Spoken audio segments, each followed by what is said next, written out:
चलिए उनसे जानेंगे उनकी चुनावी रणनीति के बारे में, किस तरह की उनकी जो राजनीति है और चुनावी रणनीति है, किस तरीके से लोगों के बीच जा रहे हैं। बहुत बहुत स्वागत है विकास जी आपका हमारे चैनल पर। लोगों के बीच में जा रहे हैं, जनसंपर्क कर रहे हैं, किस तरह का रुझान देखने को मिल रहा है, क्या मुद्दे हैं जनता के?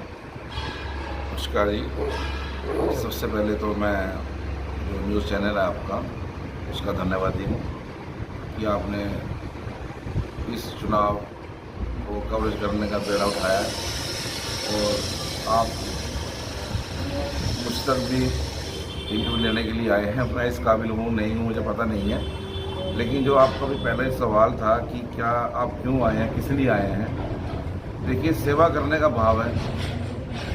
पहले भी छोटे मोटे कार्य हमने किए हैं, लेकिन वो किसी भी तरीके से पब्लिक के सामने मैं गिनवा नहीं सकता हूँ, लोगों को पता है। अगर मैं गिनवाने लग जाऊंगा तो वो एक गलत मैसेज आएगा मेरे माध्यम से, आपके चैनल के माध्यम से। अब जो आप मुझसे पूछ रहे हैं कि मैं अपने आप को कैसे देखता हूँ, देखिए जी, मैं तो एक सेवा के रूप में जनता की सेवा करना चाहता हूँ, ताकि मैं इस वार्ड में रहता हूँ, इस वार्ड की क्या समस्याएं हैं। एक तो समस्याएं लेके मैं किसी के पास जाता हूँ कि मेरी ये समस्याएं हैं, इनका समाधान करो। अब कुछ कारणों से, कुछ मतलब कि सरकार के कारणों से ये जो निगम था छोटा हो गया है, तो वो छोटा होने के कारण कुछ जो भी कार्य हमने करने हैं वो हम खुद क्यों ना करें। ऐसा मौका हमें मिला है चुनाव के माध्यम से, और इस मौके का हम भरपूर फ़ायदा उठाना चाहेंगे कि हम अपनी समस्याएं लेकर खुद आगे जाएंगे, खुद उस पर डिसीजन लेंगे, सरकार के आगे खुद रखेंगे। हमें तीसरे आदमी के पास जाने की ज़रूरत नहीं है।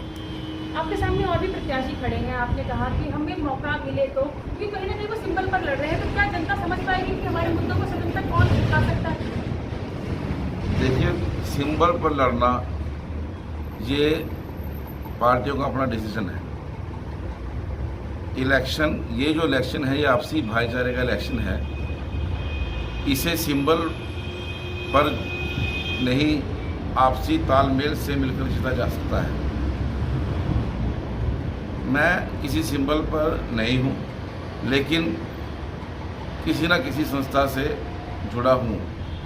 वो है आपसी प्रेम, लोगों का विश्वास। इसी विश्वास को लेकर मैं जनता के बीच में आया हूँ, और अगर मुझे उनका विश्वास, प्यार, आशीर्वाद मिलता है तो मैं उनकी उम्मीदों पर पूरा खरा उतरने का प्रयत्न करूँगा। अगर जनता आपकी सर पर जीत का सहरा सजाती है तो सबसे पहले उनके लिए आप क्या कार्य करना चाहते हैं? अगर मुझे जनता इस काबिल समझती है तो सबसे पहले तो मैं उनका धन्यवाद ही करूँगा कि अगर वो मुझे अपना प्यार, आशीर्वाद देती है तो बहुत से ऐसे कार्य हैं जिन्हें मैं अतिशीघ्र पूरा करने का प्रयत्न करूँगा। जैसे कि हमारे वार्ड में बहुत एक समस्या है नालों की, नाले खुले हुए हैं, वो कवर नहीं है, गंदगी का प्रतीक है। उस गंदगी को मैं नालों को ढकने के माध्यम से उसे साफ करने का एक प्रयत्न करूँगा। तारों का जो जाल बिछा हुआ है उन जालों को हटाकर सिंगल लाइन में डालने का प्रयत्न करूँगा, जिससे कोई अप्रिय घटना ना हो जाए। उसके बाद जो पानी की गंभीर समस्या है, मैं भी यहीं पे रहता हूँ, मैं भी इस समस्या से अच्छी तरह इस समस्या को समझता हूँ, जूझ रहा हूँ। उस समस्या के ऊपर भी मैं कुछ ना कुछ जरूर कार्य करूँगा। इसके अलावा यहाँ पर बच्चों को खेलने के लिए कोई पार्क नहीं है, अगर कोई है तो वो गंदा है, उसके ऊपर भी मेरा विचार है।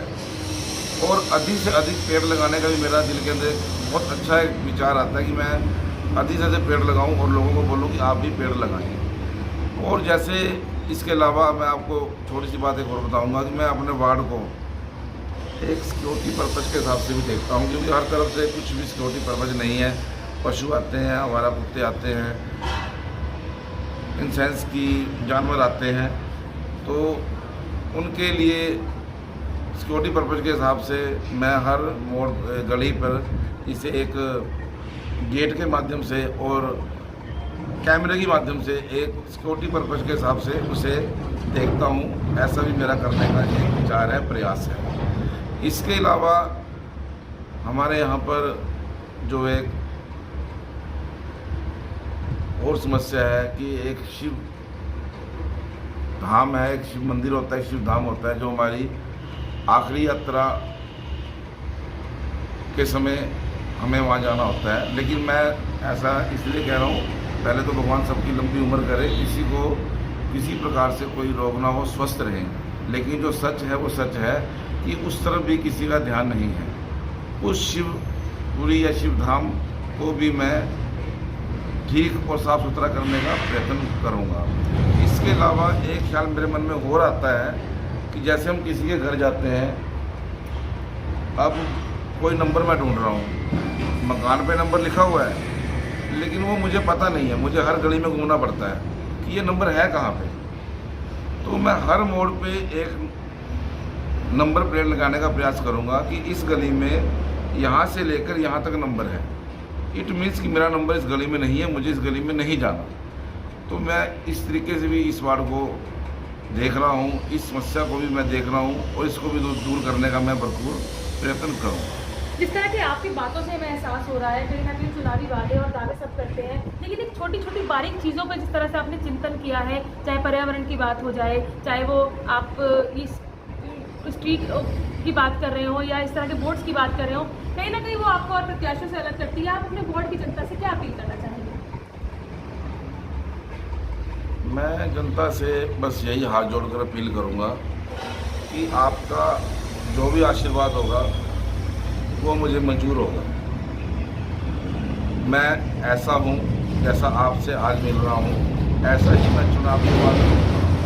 मेरी जीत या हार मेरे व्यवहार पर किसी तरीके से कोई प्रभाव नहीं डालेगी। मैं आपसे दिल से ये कह रहा हूँ कि आपका जो भी आशीर्वाद होगा, जिस भी तरीके से होगा, वो मुझे दोनों हाथ जोड़कर और दोनों हाथ फैलाकर स्वीकार होगा। बहुत बहुत धन्यवाद। तो ये थे निर्दलीय प्रत्याशी विकास कुमार, जिनका कहना है कि जो उन्होंने सपना देखा है अपने वार्ड को लेकर, यहाँ के लोगों को लेकर, वो उसको पूरा करना चाहेंगे यदि वो जीतते हैं और यदि जनता उनके ऊपर विश्वास करती है।